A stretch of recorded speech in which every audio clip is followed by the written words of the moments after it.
And we are back with more News Talk Saga 960. So very glad you could join us on this Tuesday edition of the Mark Petrona Show. Well, is the Arrive Can about to leave?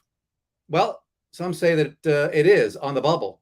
The government may be looking for a way to extricate itself out of this extremely unpopular app. That's the app you have to have on your phone in order to come into the country. Well, some people haven't even bothered using it. So when they drive in, other people have posted videos of themselves going through customs, just bypassing the whole thing altogether. Some people are saying, I'm not going to participate. Others are handing in a paper version of the Arrive Can app. And it's quite possible, as pressure mounts against this government to get rid of it, that the Trudeau regime is wondering how to extricate itself from this.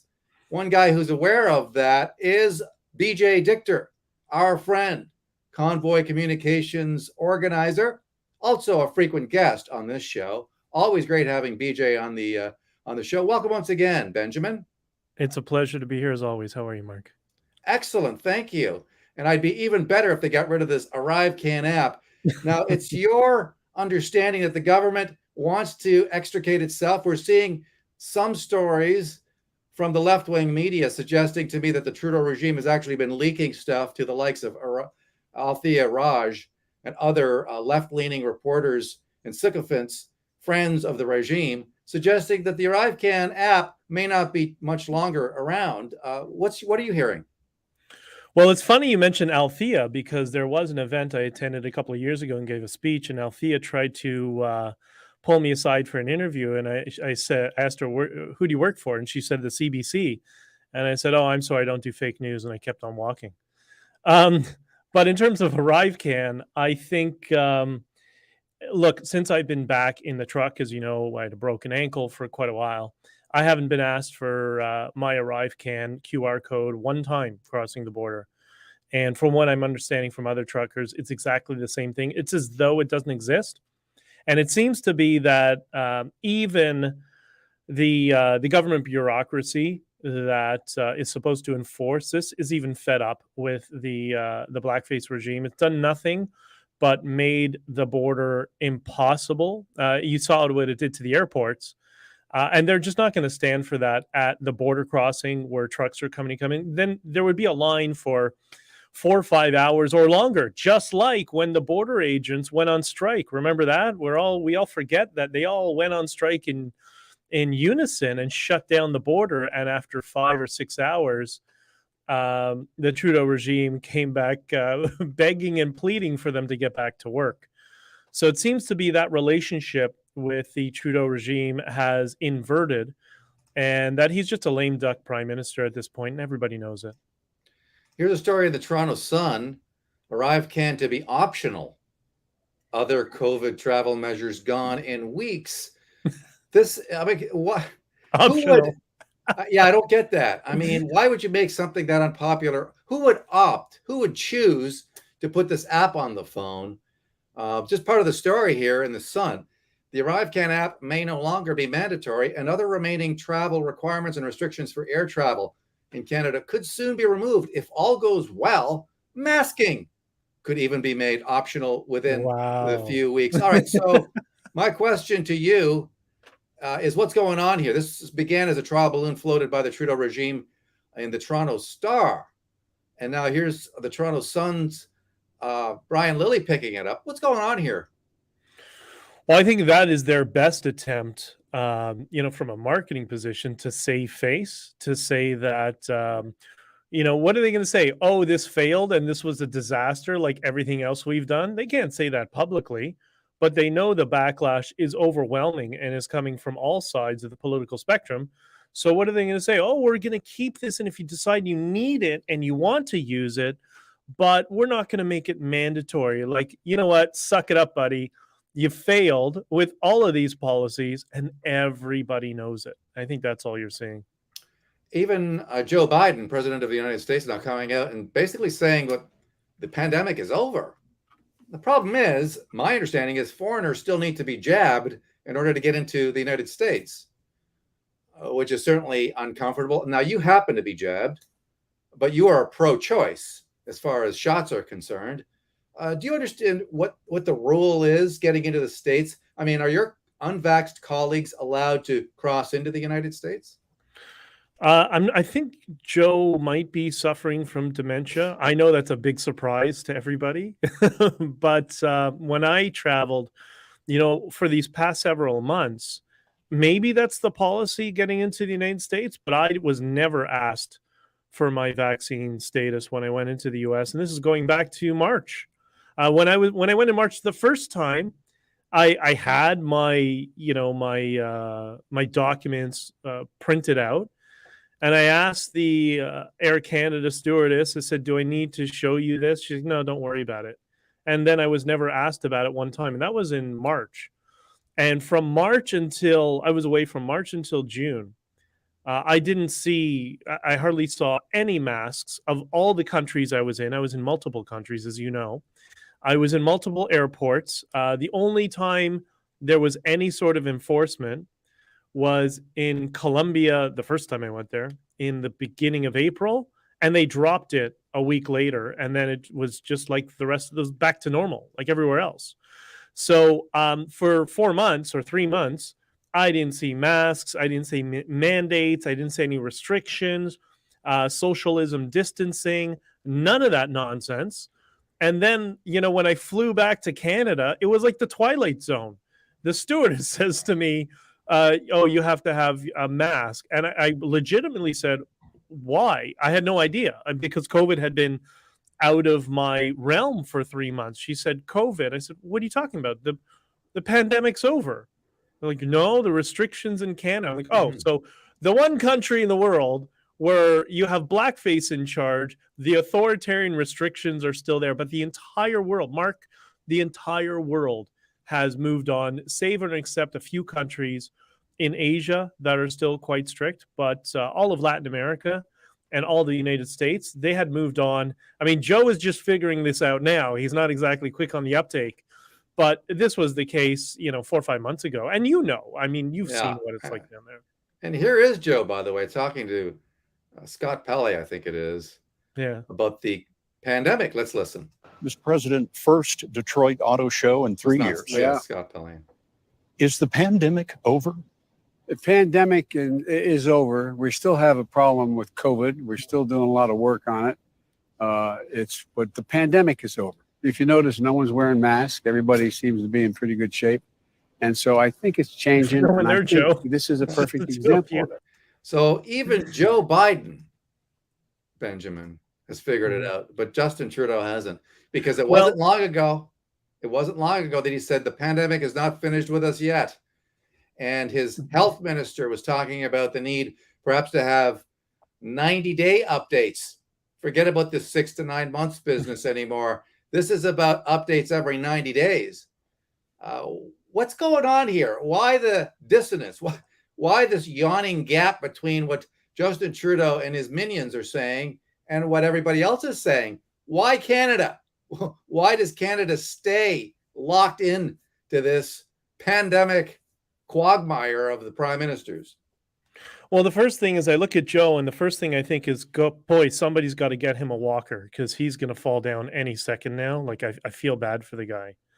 But in terms of Trudeau, it's just like what I was saying during the convoy. Most of his behavior, or the regime, because we know he doesn't make the decisions, was pretty predictable. I didn't think they would go to the lengths that they did. I didn't think they would be that stupid and actively want to try to destroy their reputation around the world. But okay, well, they did. And, locking our bank accounts and credit cards and all that sort of stuff. But I think, like I said during the convoy, that's the thing with extremists. Extremists have the inability to look at a worldview beyond their own. And all they do is they double down on their current strategy and tactics. They do not have the mental fortitude to be able to comprehend any degree of empathy, to comprehend what other people are going through. And they've continued to try to dig their heels in no matter what. Like the whiny kid in the sandbox who always has to be right, even if he has to cheat to be right. That is that's the mental space that the Trudeau regime occupies, and it's destroying their reputation. It's destroyed the reputation of blackface. He's a joke all over the world. And the next thing it's going to take down is the Liberal Party. And that's why there are actually Liberal MPs and Liberal insiders that are fed up and want this guy out of office because he's destroying not only the legacies of many other elected officials who have other personal reasons they got into politics, but he's just destroying the brand permanently. And I welcome it because I think what we're going to see is, you see these dynastical families where, in this case, you had Pierre and, Justin, the Kennedy family. One might argue even the Bush family to a degree in the United States, and the Clintons. It ends with blackface. It's Pierre and blackface, and that's it. I don't think there will ever be another Trudeau elected in Canada, and I think we'll all be better for it. Well, I hope you're right. Never is a long time. No, of A course. lot of people said that Pierre would be the last Trudeau elected, and yet here we are, stuck with Justin for at least a while longer. And you know what? I keep hearing these rumors about these backbench Liberals getting tired of Justin Trudeau, but it never materializes. And so I don't know how much of that is real. I hope that it's real. I would hope that some of those people begin to grow a pair. I suggest that maybe as the polling starts to deteriorate for this prime minister, and I suspect that a lot of their internal polling, Benjamin, is horrible. There is this Abacus poll that just came out, posted by some of our friends online, suggesting that the Tories are now 5-6 points ahead under newly minted leader Pierre Poilievre. Do you still think we're headed for an election this fall, given the polling suggesting that Justin Trudeau could very well be headed for defeat if there were an election today? I don't think anything has changed. I think, Jerry Butts, for example, for all the problems that he has, the whole communist worldview, being a little bit nuts, and some other issues, one thing you have to admit is that guy knows how to be 5 steps ahead, right? And it's not abnormal for the Liberals to prorogue Parliament for some reason that they pull out of thin air. Well, could you not imagine before Pierre gets even the ability to generate any momentum and start speaking in the House and be highlighted in alternative media where they show him dressing down Trudeau? Why don't we just prorogue Parliament? Or, why don't we end the agreement with the NDP? Who knows what they'll do? And then say, you see, we're supposed to represent you. We formed alliances with other parties because we're willing to work with other people. But the racist, bigoted, and conservatives, they won't work with other people, and they're hateful. And look at all the mean things Pierre has said as leader, like all these straw men that they'll build and try to go into an election with a straw man campaign and try to squeak away, at least with a minority, maybe a little bit stronger, or a majority based on the same tactics that they've been using since Dalton McGuinty. Like nothing has changed because they're the same people. So I don't see that changing, but I could be wrong. But if I were in their shoes and I had their worldview, that's exactly what I would do. Try to pull the rug out from underneath this Poilievre guy as quickly as possible, and then send the Conservatives back into their little corner and say, okay, send another leader. Let's see if we can make it 4. That's what I would assume they're thinking. That would be smart PR and strategy thinking. Yeah, they've got the Toronto Star and most of the other bought-off media in their corner, suggesting that Pierre Poilievre had a terrible week. Oh my! Why? What was this? I don't read fake news, so I don't know. What was a terrible week? Well, apparently, in their view, this incident involving this Global News reporter was a net loss for Pierre Poilievre. I didn't see it that way. He never lost his. Oh, the guy who was he was imitating Punchy McGregor. Like they're parodies of themselves. It's hysterical. I think it's amazing. It really is.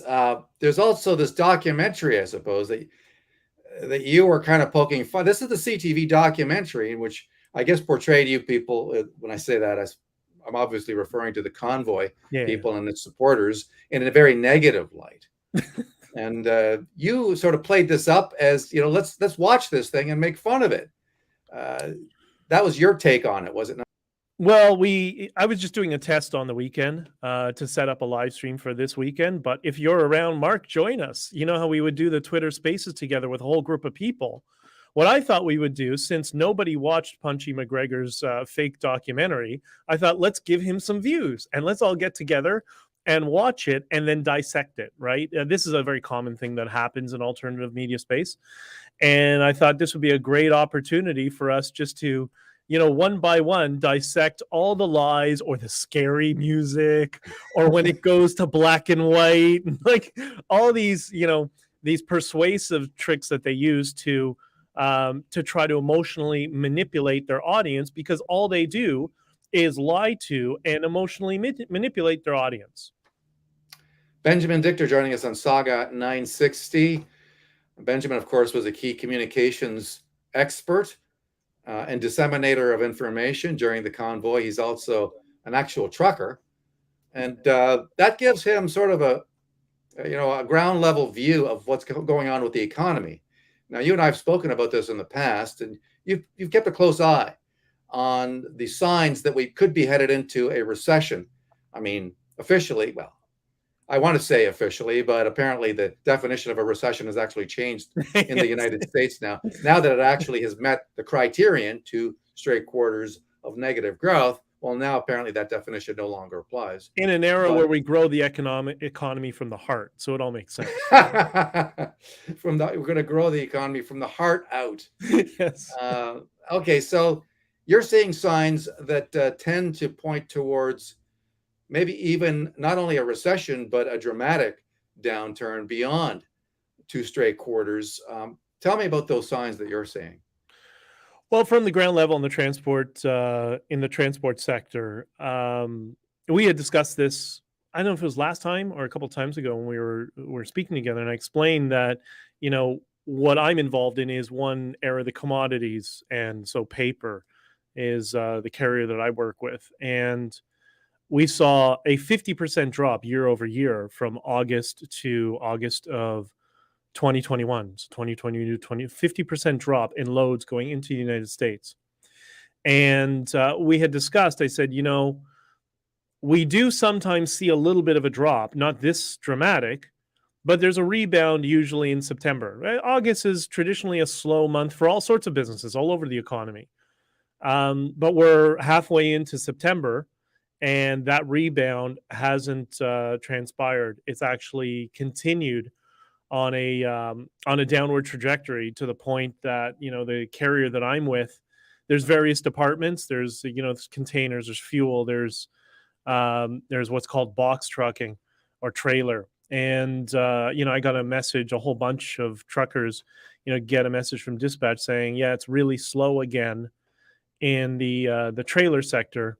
Let us know if you'd like to switch over to containers for a few days. So that's not something I've seen in ever. Actually, I've never seen that, and I wasn't in trucking in 2008 during the global financial crisis. Right, I've only been in this for a few years, but that's a concerning sign, and that goes along with a lot of economic experts, not in the fake bought off legacy media, but when you watch Real Vision TV, which is a great platform, and Raoul Paul and people in the macroeconomics world, George Gammon, whatever, they're all have been warning and communicating what experts on Wall Street are predicting, that we have inverted yield curves up the wazoo.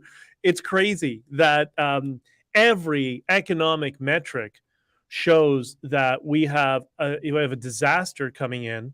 We have both inflation and inverted yield curves, and we may jump over into a deflationary period, like what happened in the mid 40s when the inflation was it was 18% one year. I think it was 44, 45. Inflation was 18%, and then the next year it was deflationary by 3%. And that might be the roller coaster we're in right now, but it might be exacerbated just because of the type of economy that we're in right now, right? Now, you and I have spoken about Bitcoin in the past. Yep. We've seen a real roller coaster ride. There was about a week ago when it was up 10%, and then was up another 3 or 4%. And the next week it was down big time. This is nothing new for Bitcoin, for crypto in general. What do you think is going on here with the price? Oh, there's so many things that are happening right now. One of the things you saw coming out of the United States is certain jurisdictions want to regulate crypto mining. So if you have a miner at home and you're mining your Bitcoin, the government now wants to say, well, you can't use your electricity for that. That's the communists in New York that are doing that. So apparently they've never heard of common carrier laws. With that, it's my electricity. I do what I want with it. But you're starting to see like weird regulation like that stepping into play. Rumors about CBDCs, which I don't believe will ever see the light of day in the United States, a country that refuses to abandon the penny, but they're going to bring in CBDCs. Like, I'm sorry, I don't see that happening. But because of all this speculation, instability in the broader economy, no, everybody's predicting there's some sort of downward crash that will be severe. Because of that, you're going to see. I mean, I don't consider this volatile for Bitcoin, anyways. Like, Bitcoin used to fluctuate by 80% within an hour, right? So 2 to 10% over a week, that just shows regular adaptation to the market, and that the volatility is actually slowing down and it's becoming more stable. And that also coupled to the fact that we are mid-cycle, and we're trading sideways just like we did mid-cycle last time, except it was mid-cycle between $3,000 to $6,000, and like it was mid-cycle and it trended sideways for a year to year and a half the cycle before that. So this is just a regular pattern of behavior in the Bitcoin space. So I wouldn't take too much concern in Bitcoin. And like, if the economy tanks, it's supposed to be a hedge against this sort of instability in the economy and a hedge against inflation. I think it is, but that doesn't mean it's not going to go down a little bit. And maybe what we've seen from Bitcoin hitting its maximum at 70,000 and now down at 20,000 US, maybe what we're seeing is that's an indicator of where the broader economy is going, because Bitcoin often has the ability to kind of front run the regular economy and act almost as a predictor. Not always, but there is some correlation if you go back through the history of Bitcoin. So maybe that's what we're seeing. I don't know. Okay. But we're still 2 years away from a halvening, and I would say that a year after the next halvening, you're going to see another rally. It might be sooner. Okay. So this is it's a buying opportunity in your view. Yeah, I think anytime Bitcoin is not financial advice, but this is my opinion. Right. When you see this regular trend every cycle, how many times you have to see the same trend to understand that it's the same thing playing out over and over again, especially as Bitcoin is still a new economic device that has so much penetration ahead of it, right? Like the gold market can never increase dramatically because it's been adopted in every economy all over the world, in governments all over the world. It's been in use for 5,000 years. So the gains resulting from the network effect were realized back during the Sumerian and Egyptian periods, right? Well, that's where we are with Bitcoin. And we have approximately estimated between 300 to 500 million people, I think, around the world that use Bitcoin, that have Bitcoin wallets, with a remaining 8 billion people yet to onboard onto the network. So all of this, I wouldn't be terribly worried, especially if we see all this money printing continuing and governments creating bills and name them stop inflation when they do the opposite of cause inflation. I think you're going to see more and more people start to move over and look for alternatives. I mean, I think from what I understand, precious metal sales are also through the roof for the same reason. Yeah, even though the price is down. That's very strange. What about the political side? Do you see the things changing, assuming that there's some kind of change in government? We know where the current regime stands on it. They've been using it as a club to go after Pierre Poilievre, suggesting that if it's all I see, some of this stuff out of some of the backbenchers, even Justin Trudeau himself, suggesting that if you'd listened to Pierre Poilievre about Bitcoin, you would have lost all your money. You'd be broke. Oh, Justin, as he said, I'm not the academic my father was. Remember that? So not exactly the person that I would be taking financial advice from. I'm not surprised his recency bias isn't any longer than a few months, and that's who he, I guess, tries to appeal to.